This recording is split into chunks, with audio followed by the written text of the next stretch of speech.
So, welcome back, guys. Welcome to a new episode of Changing with the Tides. On today's episode, we're going to talk all about Pope Francis. I'm so excited. So, I hope you enjoy. It's my lucky day. It's my lucky day. It's my lucky day. So, Pope Francis. I am super excited to talk about him because he is by far, in my 25 years of existence, my favorite pope that has ever, been a pope. So, let's jump right into it. The first fact is he was the first Latin American to lead the Roman Catholic Church. Super awesome. I think I knew that at one point in time, maybe right after he became Pope in 2013.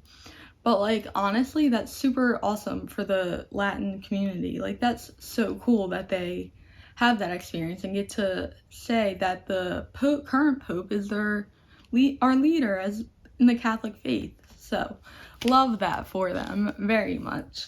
Okay, next fun fact. He taught literature and psychology at a university. So, can you imagine being in his literature class even before he was a pope? I personally, Intro to Lit was one of my favorite courses I took in college.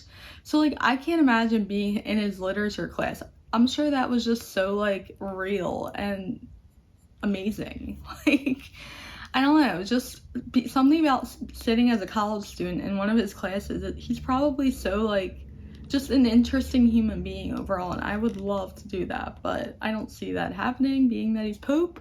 But hey, but still, that's really cool that he was a professor at a university before he was Pope.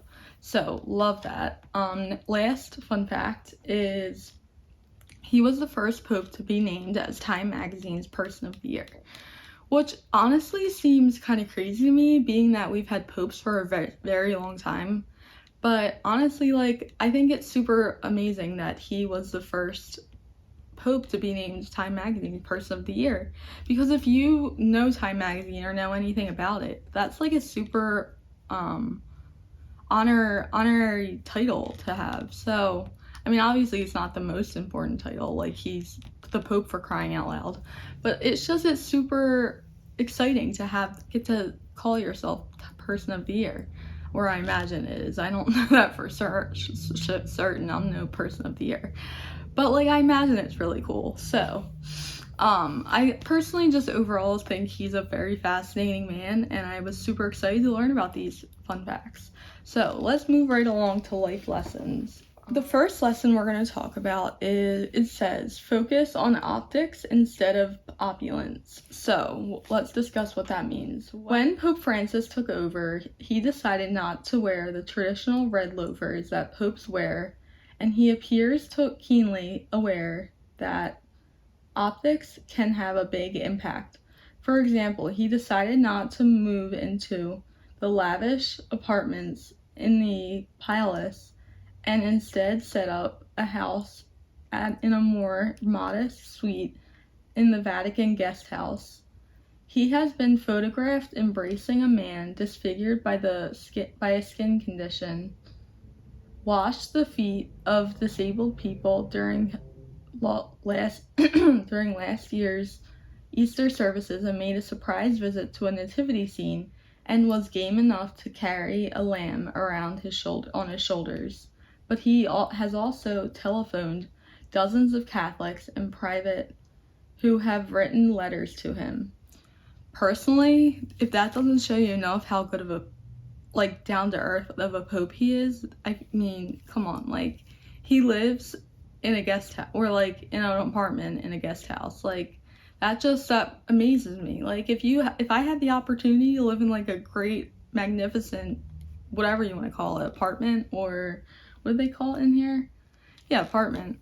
I would fully take advantage of that. But he's just so down to earth and was not willing to give up his, I guess, normal lifestyle, that he took that and turned turned a house. He turned a house into a more modest suite in the guest house, which I think is just amazing. So, this next lesson is commonly spoken about in my house. We talk about it all the time. nice.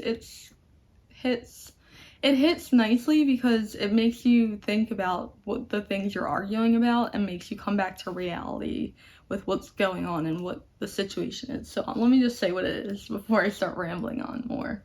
Okay, choose your battles and culture wars wisely. Let's discuss it now. In September of 2013, just 6 months into his papacy, Francis said what was to many conservative Catholics unthinkable. The Catholic Church was obsessed with abortion, gay marriage, and contraception, and needed to change the narrative, or at least in the eyes of the media and the public. He said it was time to build a more inclusive church. It is not necessary to talk about these issues all the time, the Pope said in an interview with the Italian Jesuit,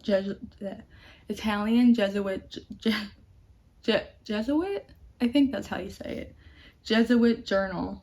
The dogmatic and moral teachings of the church are not all equivalent. The same year, he shocked conservatives when he said, if someone is gay and he searches for the Lord and has goodwill, then who am I to judge? The move sent shock waves throughout the world and received praise from liberal organizations. Faith in Public Life is a liberal advocacy group based in the US, described the Pope's remarks as a refreshing change. So that's exactly what it is. Refreshing change.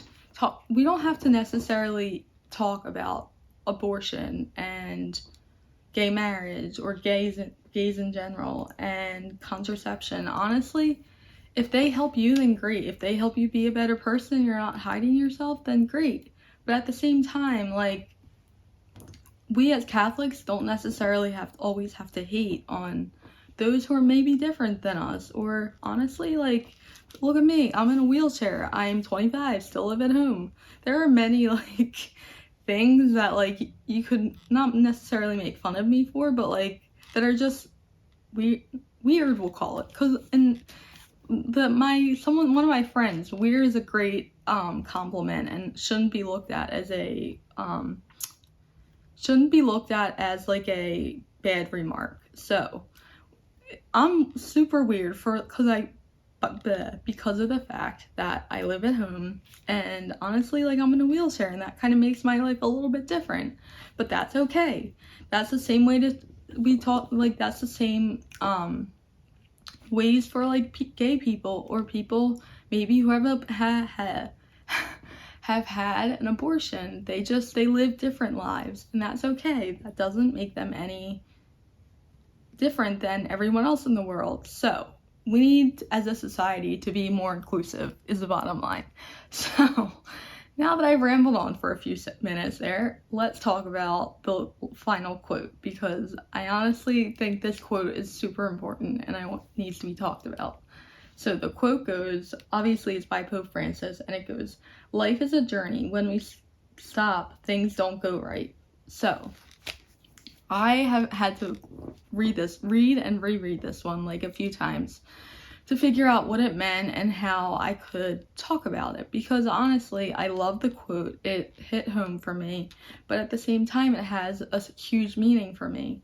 So when I had surgery the first time originally when I broke my arm, it just having that,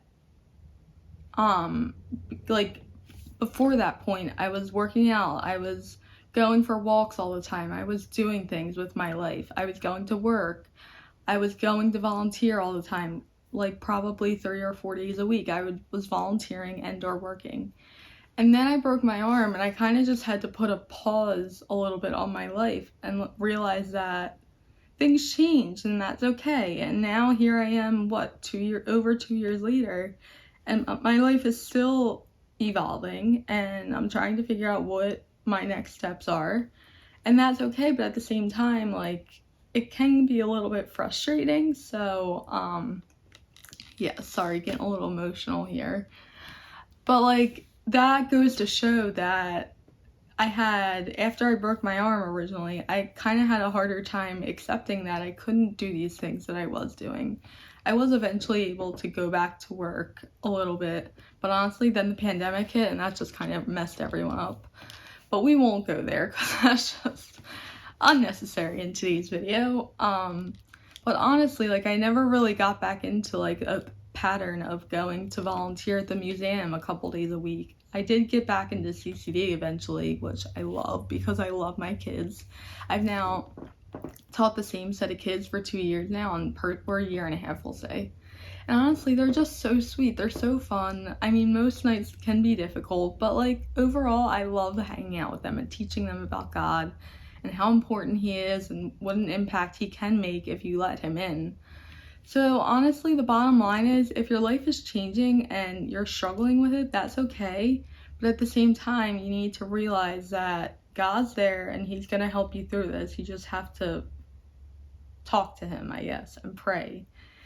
And realize that life's about change, and that's okay. So that's that, guys. Now that I've rambled on for a little bit. But next video, I'm going to talk about Mother Teresa, and then I will decide who I'm going to talk about after that, because I need to read through your comments and decide.